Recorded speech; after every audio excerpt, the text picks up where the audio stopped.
Answer, yes. All right, so let's bring in my guests as we take your questions. They're rolling in right now. I'm joined by criminal defense attorney and former prosecutor Marie Pereira and also law and crime legal analyst Nafeez Syed. Great to have you both here. I know we're working on getting Anjanette Levy up as well.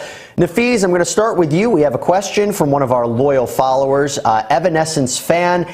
Everyone has been saying that Camille has a bright future as a prosecutor, but what does this mean for Elaine Bredehoft and Adam Nadelhaft with CBC and Ben Rottenborn with Woods Rogers LLC? Great question. So she actually works for a private law firm, and I think she has an incredibly bright future ahead of her. I wouldn't be surprised if after this trial, she starts her own law firm, because I think many celebrities, all of Johnny Depp's friends, anyone who saw this high-profile trial and saw her excellent performance, which really helped him cinch this really great victory, is going to want her as their attorney.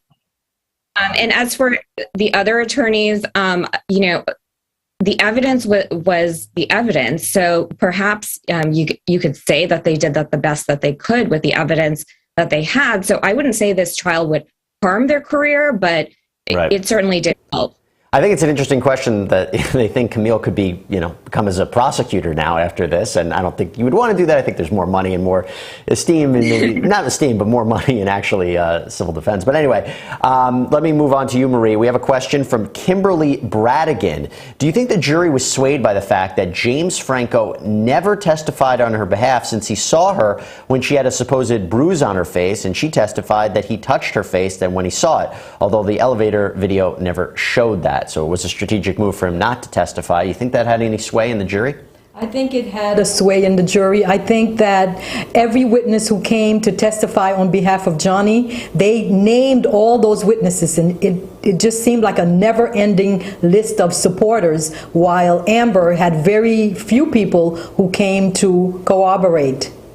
Yeah, and I think that's interesting. Again, it's what the jury considered or not considered. I see we have a question later. Do you think the jurors are going to speak? I'll save that one for Anjanette Levy in a minute. But again, really appreciate the questions. We have such fantastic viewers, and we appreciate the follow-up here. So again, we're going to take more of your questions. Keep them coming. Right now, I want to go back to something that you might have missed.